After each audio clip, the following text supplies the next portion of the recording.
waktu dulu tuh aku mikir kalau skripsi itu kayak lumayan serem, soalnya aku dengar banyak hal gitu loh. Aku tuh tipe orang yang kalau misalnya ngelihat sesuatu tuh semuanya penting, jadi aku takutnya kalau ngambil kualitatif, skripsiku malah makin gak akan selesai. Tapi sesungguhnya emang kendala terbesar bagi mahasiswa akhir menurutku adalah rasa males dan rasa nggak mau ngebuka laptop buat ngerjain skripsi. Oke teman-teman semua, kembali lagi di channel Bery Sustanto. Dan pada kali ini aku akan bahas topik mengenai skripsi nih. Nah, skripsi merupakan hal yang penting dan tidak bisa dilepaskan dari mahasiswa, apalagi mahasiswa akhir nih. Kali ini aku akan mendatangkan satu narasumber khusus mengenai skripsi kuantitatif. Yuk, kita mulai. Oke, mungkin bisa perkenalkan lebih dahulu, mungkin nama, jurusan, dan asal univ nih. Oke, langsung aja ya. Boleh. Oke, halo teman-teman, perkenalkan nama aku Alisa Nabila. Aku biasa dipanggil Bibil. Aku dari jurusan Ilmu Komunikasi di Universitas Jenderal Sudirman. Oke, berarti aku bisa manggilnya Bibil ya? Ya, panggilnya Bibil aja guys. Oke, mungkin aku akan nanya dulu nih, Bil. Boleh. Kan setauku di Unsud, khususnya ilmu komunikasi kan, Hmm, untuk tugas akhir, itu kan ada yang skripsi dan non-skripsi nih. betul, betul banget. Nah, kenapa sih kamu milih skripsi? Oke, kenapa aku milih skripsi? Sebenarnya yang awalnya tuh aku maunya non skripsi. Oh ya, Hmm, disclaimer guys, aku tuh peminatan public relation dan di kita tuh bisa untuk non skripsi, tapi ternyata harus bikin event minimal gitu. hmm. Sedangkan nggak banyak temen yang mau bikin event karena budgetnya juga banyak. Terus akhirnya milih deh apa ya kira-kira yang bisa dikerjain sendiri dan memungkinkan gitu. Akhirnya milih skripsi aja biar gak perlu nunggu-nunggu orang buat mulai gitu sih. Tapi kalau misalkan ada orang yang mau, kan itu tim ya? Iya, yes, betul betul betul. Kalau mau tim, mau non-skripsi. Sebenarnya kalau misalnya orangnya ada dan cocok ya, itu aku sih mau ya buat untuk ambil non skripsi karena waktu dulu tuh aku mikir kalau skripsi itu kayak lumayan serem, soalnya aku dengar banyak hal gitu loh. Maksudnya orang ngerjain skripsi itu bisa sampai yang kayak ngilang, kayak depresi, kayak atau apa, terus kayak emang bener kah seserem itu skripsi? Jadi kalau misalkan bisa lari dari skripsi, mungkin kayaknya aku akan, tapi ternyata jalannya menuju ke skripsi lagi. Itu sih. Jadi ujung-ujungnya tetap skripsi ya? Jadi ujungnya balik lagi ngambil skripsi. Oke. Nah, skripsi kan kalau kita penelitian ada dua nih genrenya, Ya, antara kualitatif dan kuantitatif. kuantitatif. Apalagi Kak Bibil kan dari komunikasi ya. Betul? Kalau orang mau ke ilmu komunikasi biasanya tuh untuk menghindari matematika nih. Oke, Nah, oke, oke. Bener sih. kenapa kemudian Bibil tuh ngambil kuantitatif yang ada matematikanya gitu? Oke, di sini kenapa sih aku ngambil kuantitatif untuk skripsiku? Hmm, Sebenarnya aku secara personal itu suka sama ngitung-ngitung dari dulu. hmm. Nah, waktu masuk Ilkom emang gak ada tuh hitung-hitungan dan kita cuman dapetin matkul statistika kalau nggak salah di semester 4 ya. Dan itu hitung-hitungan lumayan bikin ini sih kayak hiburan sedikit lah karena mengenang lagi ngitung-ngitungnya. Terus sebenarnya kenapa aku ngambil kuantitatif karena emang dari semenjak si matkul statistika itu jadi kayak kepikiran kayak ya menyenangkan deh untuk nanti ngambil penelitian kuantitatif karena banyak banget dosen yang bilang kalau misalkan kuantitatif tuh intinya skripsinya bisa cepet selesai karena Hmm. kayak kita tuh cuman repot di sebelum semprotnya untuk benerin proposalnya udah fix sampai jadi sampai udah jadi pertanyaan dan sebagainya tapi setelah kamu semprot dosen tuh pada bilang kalau misalnya itu akan cepet banget. Nah akhirnya aku mencoba deh untuk ngambil si kuantitatif itu, sejujurnya kayak gitu. Dan sama ini sih sebenarnya ya ini lebih ke personally lagi. Kalau misalkan kualitatif tuh kan dia tuh penjelasan skripsinya tuh kayak ngerangkum dari apa kata narasumber kan. Dan aku tuh tipe orang yang menurut aku semua hal penting. Jadi aku takutnya kalau aku ngambil kuantitatif itu kayak semua hal. Gak apa-apa mas. Sini Ya aja. nggak apa-apa. Iya gak apa-apa mas. Makasih banyak ya Oh ya, mas. makasih. agak kepotong, tapi oke, kita harus lanjut dari mana? Yaudah, lanjut aja nggak Oke, apa-apa. lanjut aja. Aku tuh tipe orang yang kalau misalnya ngelihat sesuatu tuh semuanya penting. Jadi aku takutnya kalau ngambil kualitatif, skripsiku malah makin nggak akan selesai karena kayak pembahasannya mungkin akan makin melebar, melebar, melebar. Sedangkan kalau penelitian kuantitatif karena semua halnya udah di istilah udah dipakemin ya di metode kamu, semua halnya udah pakem lah. Jadi ketika kamu running penelitian, kamu tuh change untuk berubahnya tuh kemungkinan sedikit banget. Jadi kayak akhirnya ketika dapat data, olah data, penjabaran pun ya udah kamu cuma jabarin hasil dari uji gitu tanpa perlu kamu mikir panjang lebar, ngambil apa lagi, ngambil apa lagi, ngambil apa lagi. Itu sih sebenarnya yang jadi reason aku kenapa ambil penelitian kuantitatif buat skripsiku. Hmm, tapi belajar kuantitatif tuh eh buat Bibil tuh waktu ngerjain skripsi Ya, atau emang udah paham gitu dari sebelumnya? oke. Waktu maksudnya buat ngerjain si penelitian kuantitatifku sebenarnya ini kan aku pakai tools SPSS ya buat Mm. ngujinya gitu. Nah, aku emang udah diajarin waktu itu ketika pelajaran matkul statistika di semester 4 dan waktu itu sebenarnya belum terlalu paham nih sama si software ini. Tapi sering berjalannya waktu sambil ngerjain juga, sambil aku buka-buka YouTube lagi, disitulah yang aku kayak makin paham, oh kayak gini ya ternyata yang waktu itu diomongin dosen tuh gini ya, gini ya, gini ya. Jadi sebenarnya nggak yang udah bisa, udah handal, baru nyemplung ke kuanti, tapi ya ngambil kuanti sambil belajar juga. Gitu sih sebenarnya.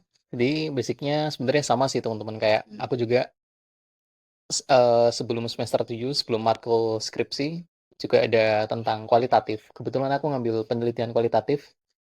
Aku lebih banyak tahu tentang metode ngerjainnya itu waktu ngerjain Waktu skripsi. ngerjain skripsi, tapi bener banget ya kan, waktu ngerjain skripsi akhirnya makin paham sama metodenya. Mm-mm. Dan aku jujur kurang terlalu paham soal kuantitatif, Eh, makanya aku mendatangkan narasumber nih. Punten. Nah, tadi kan Kak Bibil juga bilang kan kalau suka yang langsung gitu pembahasannya ya. Betul, betul. Yang Kalau pasti. kualitatif kan penjabarannya panjang gitu ya. Nah, sebenarnya Kak Bibil tuh dalam ngerjainnya gampang nggak sih? Kan Wah, katanya lebih oke. padat gitu ya kalau kuantitatif langsung set set set. Yes, yes, yes, yes. Selama ngerjain gimana nih? Oke. Sama ini mungkin aku bakal cerita aja ya, maksudnya. Selama ngerjain sebenarnya waktu pas penyusunan proposal bab 1 sampai bab 3 tuh sebenarnya emang nemu lah struggle karena pertama kuantitatif tuh core-nya di teori. Jadi kayak nyari teori yang relevan buat dijabarin ke penelitianku, variabel-variabelnya tuh agak tricky karena kayak itu tuh lumayan susah gitu buat match-nya tuh sampai akhirnya harus nentuin uji apa yang dipakai buat misalkan penelitianku. Itu tuh lumayan lama sih buat kayak gitu. Dan sama ini sih sebenarnya kan harus ada data kan. Jadi kayak harus ngelakuin survei pendahuluan dulu, harus nentuin populasi. Sebenarnya di situ yang kayak lumayan repotnya. Tapi waktu pas aku udah ngejalanin ngambil data, menurut aku itu beneran sangat mudah. Ternyata apa yang kata dosen tuh ternyata bener. Aku kira dulu tuh kayak mereka tuh cuman kayak ya ngomong-ngomong aja lah. Biasanya dosen kan suka membagus-baguskan hal itu gitu. Tapi ternyata emang bener loh guys kalau misalkan setelah kamu ngambil data untuk pengujian penjabaran hasil pembahasan itu cepet banget, gak bohong. Itu sih palingan. Berbanding terbalik ya, kayak Yes. sama kualitatif. Kalau aku bab 1 sampai bab 3 tuh masih oke lah. Nah, bab 4-nya yang Agak ini ya, agak tricky-tricky dan pusing. harus Hasil dan pembahasan tuh panjang yes, banget yes, yes, yes. dan bikin pusing lah. Yes, betul banget. Nah, nggak mungkin dong selama pengerjaan kan tadi kedengarannya asik ya kuantitatif ya. Oh, oke. Sebenarnya apa aja sih kendala yang dihadapi waktu pengerjaan? Kendala yang dihadapi waktu pengerjaan. Ini Pengerjaan berarti skripsi. pengerjaan skripsinya waktu pas kayak udah sempro atau belum sempro? Mungkin secara general kayak sebelum sempro, bab 1, bab 3, dan setelah sempro gitu. Sebelum sempro sebenarnya yang aku agak struggle tuh untuk Nentuin populasi sih, nentuin populasi dan bikin pertanyaan. Sumpah bikin pertanyaan tuh kan sebelum sempro ya, kamu Hmm. bikin pertanyaan dan harus diuji dulu kan. Itu sih menurut aku yang rada tricky karena ketika kamu udah nyusun semua hal, terus habis itu sampai akhirnya ke pertanyaan, si pertanyaan tuh harus diuji validitas sama reliabilitas dulu buat nanti kamu apa ya, buat nanti kamu nyebarin kuesioner ke data sampel yang kamu punya gitu. Itu sih struggle-nya. Sama ternyata waktu pas aku sudah nyebar ya, ini udah sempro lah. Udah sempro, udah nyebar. Waktu aku olah data, sebelum aku uji untuk dapat hasil yang aku mau, aku tuh harus uji normalitas data dulu loh. Dan itu tuh aku sempat nemu ternyata uji normalitas data aku tuh tidak normal. Hmm. Itu sebenarnya yang bikin bingung. Sebenarnya boleh kalau nggak normal dan kita bisa untuk ngambil uji-uji yang lain. Tapi ketika itu tuh aku emang berencana datanya pengennya normal. Maksudnya biar menurutku sih biar gak ribet ya. Tapi kebetulan aku tuh emang punya apa sih punya rekap jawaban tuh lebih dari sampel yang aku butuhin. Akhirnya itu sih kayak aku cari-cari lagi gimana sih caranya biar dapat data normal dari kumpulan data-data. Intinya kalau karena aku mikir pasti nih data dari sebanyak ini ada beberapa yang dikumpulin bakal jadi bagus gitu hasilnya. Dan itulah terus aku kayak cari-cari lagi, belajar lagi terus pas ketemu caranya, menurut aku kayak momen ngerjain skripsi ternyata ada happy-nya loh. Karena beneran jadi kayak, oh ternyata gini ya caranya, lebih ke kayak achievement baru buat kayak tahu hal ini, tahu hal ini, tahu hal ini. Itu sih paling struggle-nya itu. Sama satu lagi teori, teori beneran teori. Karena kalau misalkan boleh cerita nih, aku tuh udah ada teori dari sebelum sempro. Terus ketika Hmm. sempro ternyata dari pengujiku tuh pengen ganti teorinya karena dia terlalu lama. Akhirnya aku mencoba mencari teori-teori lain. Akhirnya jadi kayak harusnya penelitian kuantitatif kan dimulai dari teori, akhirnya turunin. Tapi ketika aku udah punya semua hal ini, tapi teorinya disuruh ganti itu tuh rasanya kayak kamu punya puzzle terus tiba-tiba tengahnya copot, akhirnya kamu kayak harus mencari kepingan puzzle yang pas untuk ini supaya nggak ngeganti semua hal yang udah aku punya. Itu sih paling yang paling struggle ya. Terus Tapi aku tertarik sih kayak misal tadi Bibil bilang pengen dapat data yang bagus ya. yes. Nah, berarti eh, berapa yang harus disiapkan untuk apa namanya responden atau Responden, sampel? iya. Jadi menurut aku untuk memperbesar kemungkinan data kamu hasilnya bagus sesuai gitu apa yang kamu mau, karena biasanya peneliti punyalah harapan yang pengen dicapai dari hasil penelitian itu gitu. Sesuai harapan kamu, menurut aku, kamu harus lebihin jumlah responden, jangan seminimal sampel. Misalnya kamu butuh sampelnya 70. Nah, kamu menurut aku lebihin sampai kali 2 deh. Jadi 140. Jadi nanti dari hasil data 140 kamu bisa evaluasi dan eliminate data-data yang kemungkinan kecil nih. Dan itu pun ada caranya ya. Kamu bisa cari standar error.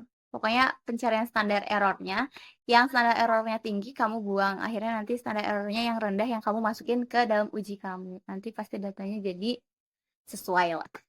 Tapi itu diperbolehkan. Diperbolehkan, karena kan sebenarnya eh, sampel yang kita pakai itu yang jadi hasil pengujian. Kayak gitu sih.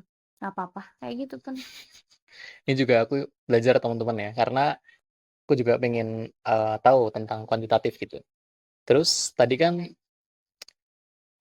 dijelaskan kalau disuruh ganti teori ya, Yes, betul, betul, karena betul, teorinya udah betul. lama. Betul, guys. Sebenarnya teori yang boleh dipakai itu untuk Yes. rentang tahun berapa? Sebenarnya kalau untuk rentang tahun berapa tuh aku kurang begitu paham juga ya. Hmm. Tapi mungkin yang terkini lah, misalnya sekarang kita udah 2025, ya pakai teori entah 10 tahun ke belakang atau 15 tahun ke belakang teori-teori baru. Karena kalau misalkan sebenarnya emang iya sih kalau misalkan kita pakai teori lama itu kan setiap teori pasti udah ada perkembangan ya. Perkembangan dari teori itu banyak sampai detik ini. Jadi kalau misalkan ada yang paling terbaru dari perkembangan teori yang core ini, yang penting kamu ngambil yang terbaru sebenarnya biar bisa lebih relevan.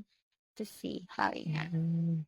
Emang dulu Kak Bibil ambil dari apa? Yang dulu. Aduh, emang boleh ya dikasih tahu? Ini kayaknya terlalu aku memalukan banget. Tapi ini aku dulu pakai teori SOR, Organism Response. Dan itu emang teorinya lama banget, guys. Itu tahun 1953. Dan ketika aku sempro juga, pengujiku tuh ngomong kayak, coba deh kamu lihat teori kamu, katanya tuh. Coba, itu tahun berapa? 1953. Kamu ngapain pakai teori ini? Kamu belum lahir. Pertama. Kedua adalah ini teori dari psikologi ya. Dan ternyata mereka pun anak-anak psikologi tuh udah nggak pakai teori ini karena sebenarnya teori ini terlalu mendasar dan sebenarnya respon makhluk tuh maksudnya respon manusia tuh nggak cuman dari stimulus, jadi banyak hal faktor di luar sana. Jadi kayak mungkin kalau misalkan pengen penelitian kamu lebih baik ya kamu harus ini sih update soal teori dan perkembangannya itu sih paling. Terus kalau teori yang dipakai buat skripsi? Sekarang aku pakai uses and effects teori yang akhirnya aku ganti. Meskipun banyak hal yang lebih baru lagi ya, cuman waktu itu menurut aku itu sih yang paling cocok buat penelitianku karena kalau misalkan untuk teori-teori yang lain masih kayak kurang cocok gitu loh, kayak harus menambah variabel lain sedangkan aku cuma pakai dua variabel gitu. Jadi selain teori, terus apa namanya, menentukan populasi sampel Populasi sampel dan questionnaire, lain-lain. yes. Kayaknya ada satu kendala yang mungkin Bibi lupa itu, Apa tuh? rasa males. Ah, Apa apa cuman aku yang ngerjain eh, kualitatif yang males? boleh sih. Iya sih, sorry banget tadi kayaknya aku cuma ngomongin kendala teknis kali ya. Hmm, Hal itu kan maksudnya teknis ya. Tapi sesungguhnya emang kendala terbesar bagi mahasiswa akhir menurutku adalah rasa males dan rasa nggak mau ngebuka laptop buat ngerjain skripsi. Sumpah nggak bohong. Karena sebenarnya kalau misalnya untuk tamanku sendiri ya ngerjain skripsi itu mungkin lebih lambat daripada teman-temanku. Kayak aku baru ngajuin outline tuh di bulan ketiga, I think ketiga semester. Sedangkan yang lain itu udah ada yang sempro, udah ada yang ini. Terus setelah itu, setelah aku akhirnya berhasil sempro di semester selanjutnya, berarti kayak 4 bulan setelah pengajuan outline, aku tuh malah ngilang. Padahal itu tuh revisiku tuh sedikit. Maksudnya itu cuma ganti teori aja, yang mana udah kebayang gitu mau teori apa, cuman gak aku kerjain sampai akhirnya after 3 bulan aku baru ngerjain lagi skripsiku. Itu sih kayak entah kenapa ya, tapi kayaknya mahasiswa akhir tuh bisa ngelakuin apa aja kecuali ngerjain skripsinya, guys. Jadi begitulah adanya. Lalu, aku mau nanya nih, kan selain kendala teknis kan ada males juga ya? Ya, betul. Nah, Bibil tuh ada tips nggak? Kayak misal, sebenarnya kalau pengerjaan skripsi tuh harus gimana sih? Apakah tiap hari walaupun dikit? Atau gimana nih? Sebelumnya pertanyaan ini tuh rasanya kayak aku gak capable buat ngejawab ya buat orang yang males kayak aku dikasih pertanyaan gini. Cuman setelah aku alami mungkin ada beberapa pelajaran yang akhirnya aku get it. Gimana sih cara biar fokus lah ya buat ngerjain skripsi. Yang pertama adalah jangan ada kesibukan lain. Menurut aku ya, menurut aku. Menurut aku ternyata ngerjain skripsi itu harus fokus dan kayak kamu jadi full time mahasiswa akhir yang ngerjain skripsi, gak bisa disambi karena kalau misalnya disambi fokusnya jadi kebagi dua dan kalau misalnya fokusnya kebagi dua pasti ada salah satu yang gak setimpal lah, maksudnya pasti ada yang direlakan lah nantinya. Itu sih sama ini menurut aku, coba aja deh buka buka Word kamu, buka file skripsi kamu, terserah lah, buka aja dulu, ngetik apa deh satu kata atau berapa kata, karena biasanya ketika kita udah ngebuka udah ngetik beberapa kata terus akhirnya kayak lumayan candu gitu loh, kayak penasaran buat kayak lanjutin research research lagi, kayak gitu sih yang aku alami. Sama mungkin jangan takut buat minta tolong kali ya, karena pasti ada kesulitan ya waktu ngerjain skripsi. Kalau kamu cuman sendiri aja di misalkan di kamar kamu, di kosan kamu tanpa berani minta tolong, mungkin kamu bakal makin males sih, nggak ada yang kayak nge-reach, ngehayu-hayu lah. Berarti waktu ngerjain skripsi juga bareng-bareng sama teman atau gimana? Ya kalau aku pribadi sebenarnya kalau untuk ngerjainnya tuh kadang sendiri, kadang bareng temen, Mm-mm. cuman aku tuh tipe yang masih bisa sharing ke teman. Alhamdulillahnya ya punya teman-teman yang masih bisa diajak diskusi, diajak sharing soal skripsi ini. Jadi nggak ngerasa sendirian gitu sih. Kalau skripsi ngerjainnya lebih prefer di kos Ya, atau di luar, kayak perpus atau di taman gitu.